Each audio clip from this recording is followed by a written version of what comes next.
It's time to stitch the X blocks on our pumpkin harvest quilts.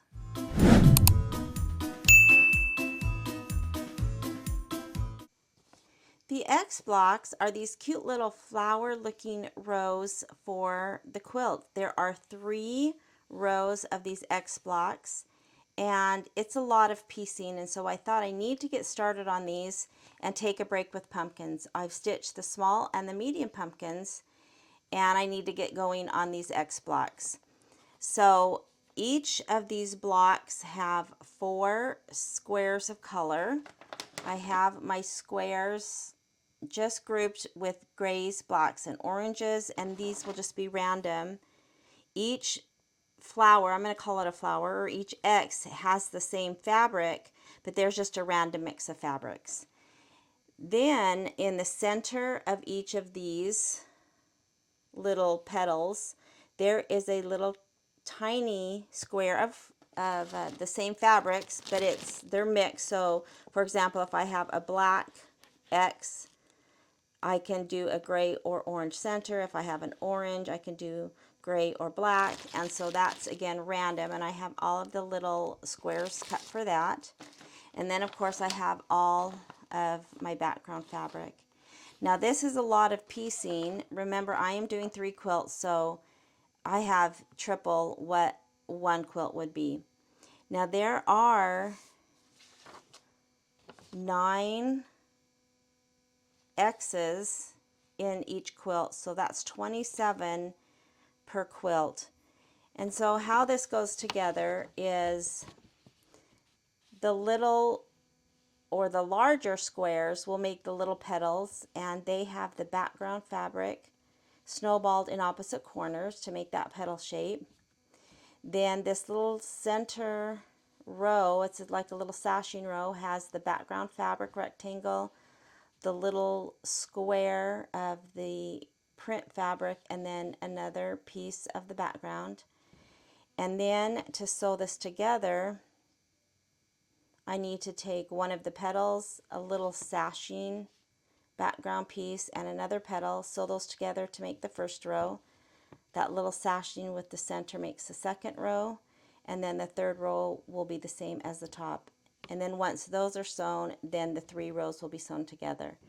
And then of course to put the row together, there's more sashing, but I am at this point just wanting to get the little X's done. And so I thought this would be a great time to start working on that before I start my double pumpkins. So what I think I'm going to do for this video is just do 1 of each color of the little X's, and then I'll have all of these to work on whenever I have some time.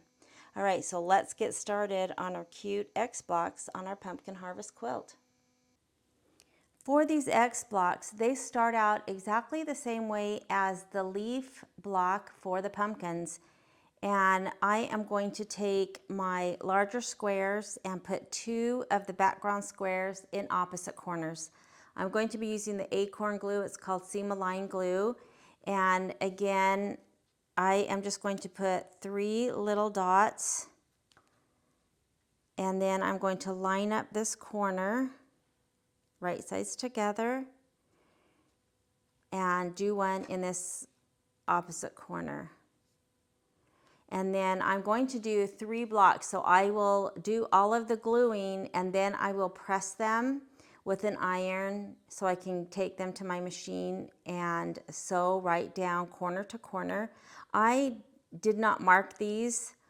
I've got a lot of these to do, so I am going to use my seam guide only this time, and we'll see how that works out. So I just need to glue. So then for this one, I'll just put 3 little dots of glue, and this is clear, so it might be a little bit hard to see, but it's exactly like the leaf. So there's just 3 little dots.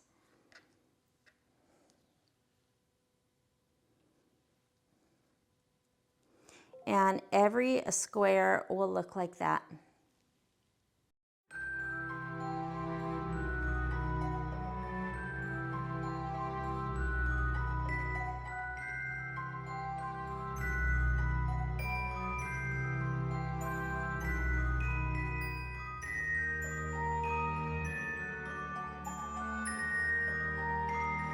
So for these 3 blocks, there's 4 squares each. That just took me a couple of minutes to glue these. And I don't think I mentioned when I did my medium pumpkins and I glued all of the parts that needed to be snowballed, and there were a lot for the pumpkin, how much I think this really helps. It does take a little bit of time.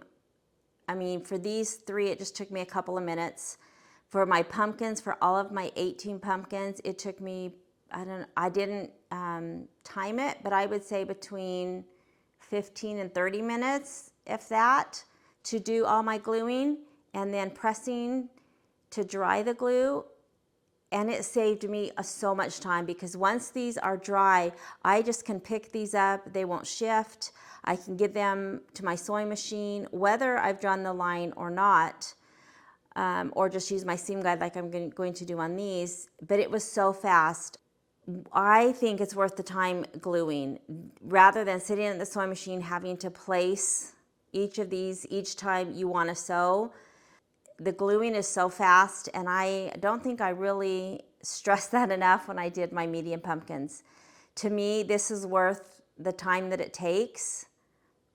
Once you're done, you get to your machine and it is so fast. All right, so now I'm going to go sew these corner to corner, and again, I am going to sew just to the right of that line. Now, I don't have a line drawn, but I'm going to sew just a thread to the right of the corner. So let's go to the sewing machine and I'll show you. So I'm stitching corner to corner on these little X blocks, and these are identical to the first step of the little leaves for the pumpkins. And so what I'm going to do is stitch just a hair, like a thread to the right if I had drawn a line. So if you look, I have my needle down and I am going to put this corner up against my needle, but if you can see, I have the corner to the left of my needle, and this bottom corner is just to the left of the center line. It's so small, but just moving it over instead of sewing directly on that corner like that gives this piece enough room to cover when it folds over. So again, I put my needle down, and of course I have my machine set to whenever I stop, I have the presser foot automatically lifts and my needle is down, so that when I'm ready to put the next one on, I just bump it up again to the very point of that white square is touching the left of my needle, and then the point of this will right along the left of this line.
Now that I have both sides sewn on, I'm going to do the same thing as the leaves. I can press back just to make sure that I'm good.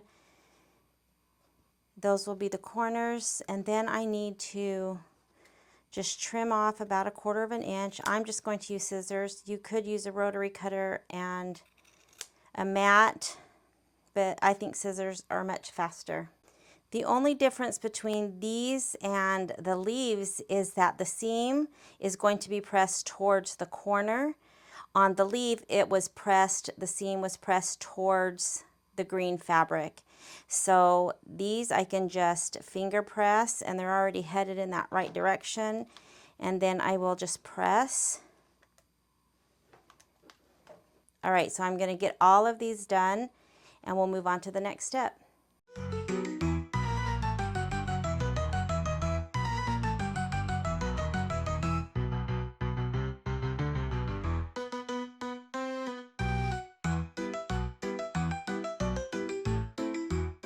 All three of these sets are done, so now I'm going to go work on the little sashing strip that has that little tiny square in the center of the X.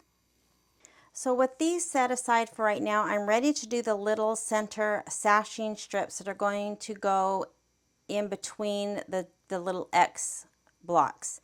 So I've got one done. It's just little tiny 1-inch squares, and I have my background fabric triangles, and I'm just going to sew them to one side of the little square, and the seams get pressed towards the sashing. And so I will have 3, because I'm just doing the 3 right now, and I'll just go sew these, and then we can start putting these together.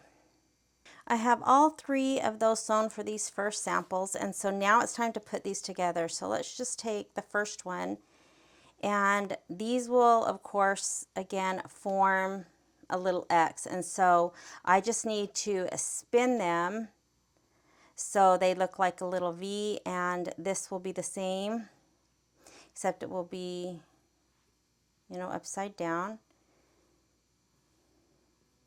And then how this block goes together is the same little sashing strips will go between these two. And then once these are sewn together and pressed, then we can sew the rows together to the top and bottom of this little sashing, and that makes our little X block. So now I just have the sashing between this top left part of the X, and we'll get to stitching these.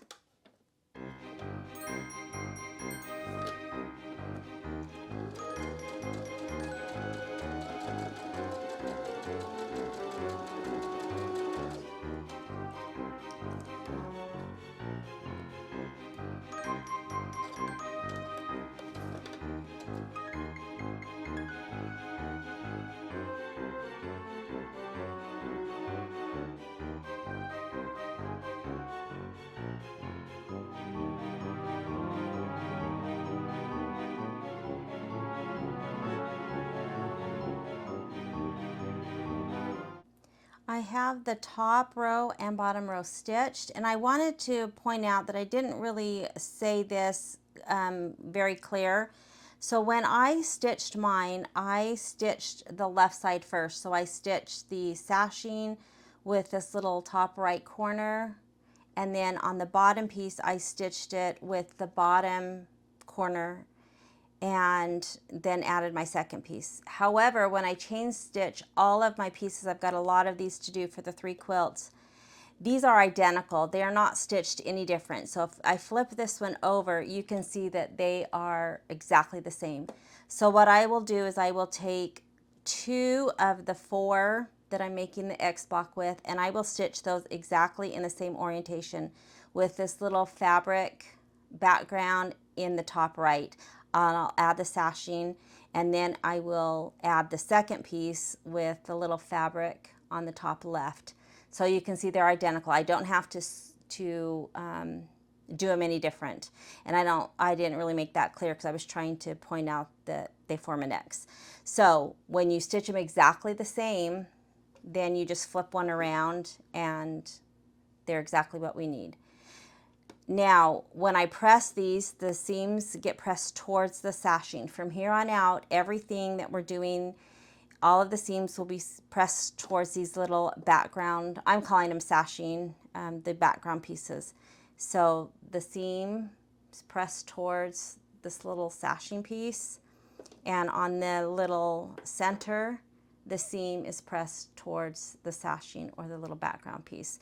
So when I go to sew these together, that is going to make these center seams nest, and that's what we want. And so I have an easier time lining up the little sashing with the center little square. And so I can kind of just lock those in, put them next to each other. I am going to clip to keep those. I'm also going to clip on the end just to keep everything straight. And then this seam, again, just kind of locks or nests right in, and it makes for a flat seam. And an easier way to get those points to line up. That's the goal here. Then I will clip that. So now I can just sew, and then I'll sew all 3 of those, and then we will just flip it over and add the second piece.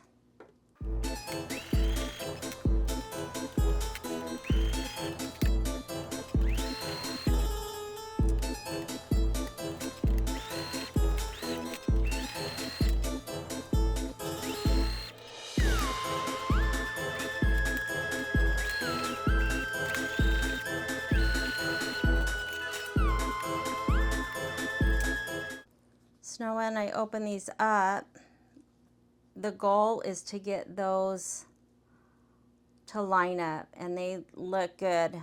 And this, when this other piece is sewn on, this little tiny square is going to be like a 1/2 of an inch. It is so cute. All right, so now all I need to do is take the next one, and of course make sure that the X is forming and not accidentally, you know, flip it upside down. So I want to put that, again, I will nest the seams, lock those in, those little tiny 1/2 inch pieces.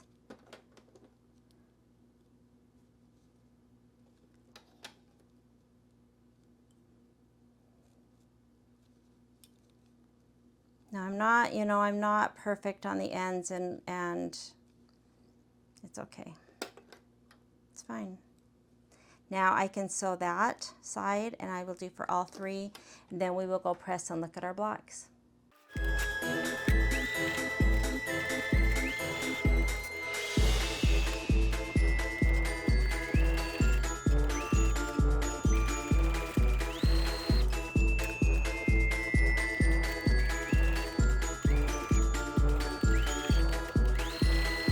So here are the 3 that are done.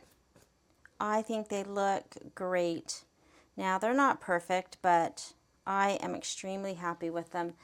They look good. The little tiny, I mean, it's as big as my fingernail. And they look great. Oh my gosh, they're so cute.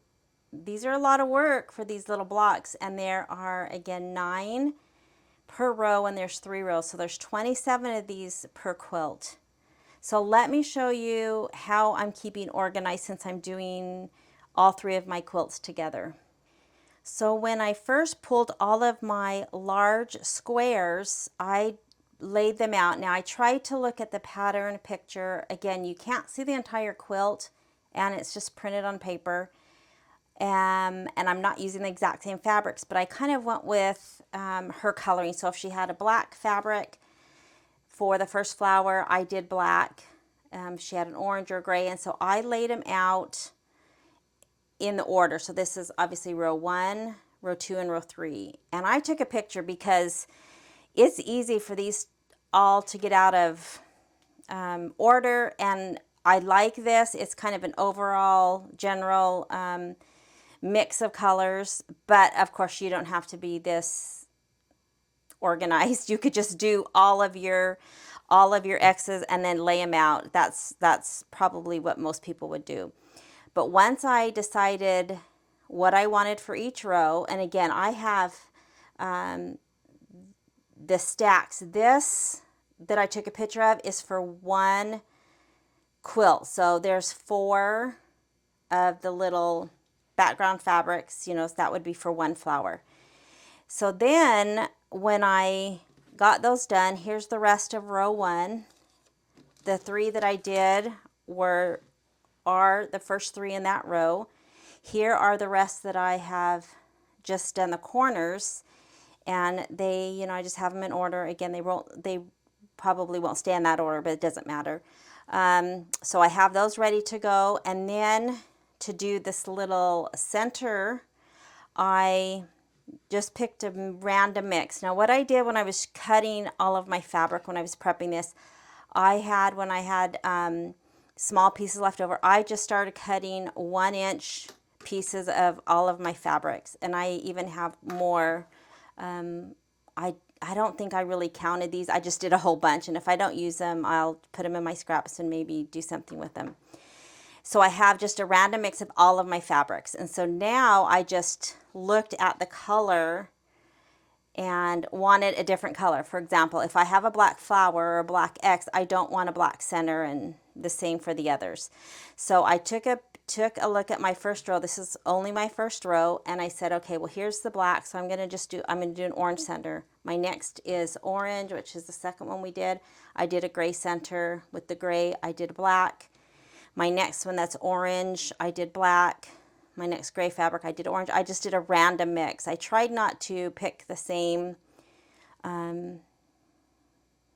exact same fabrics, but you know, these are a 1/2 inch. It doesn't really matter. And so that's how I laid out. Now I laid 3 out because I have 3 row 1s for 3 quilts. And so I have the next 2, and of course I have 3 because I haven't done all these.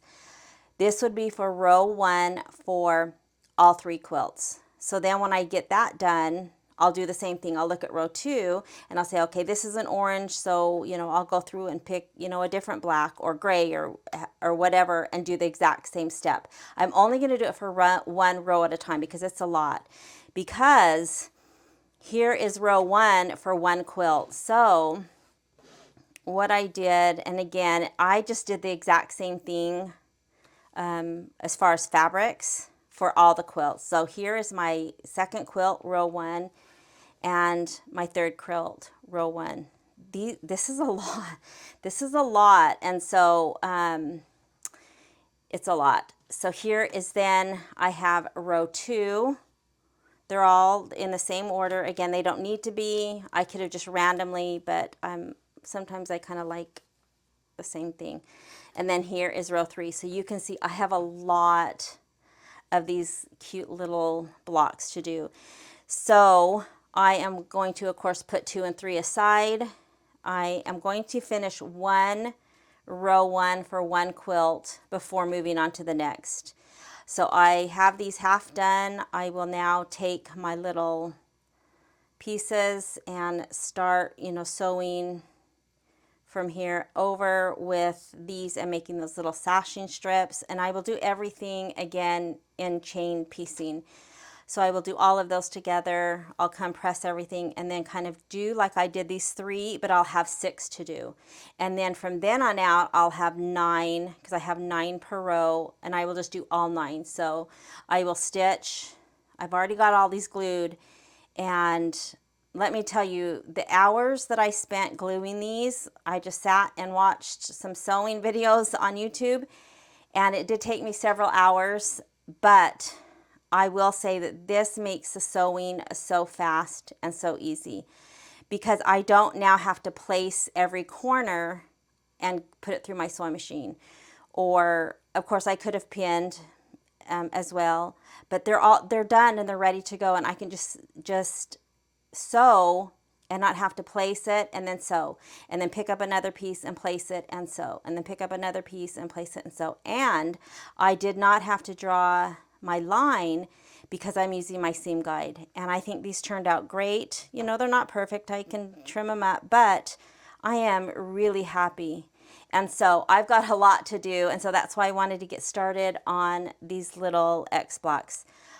Again, I'll just work with them as I have time.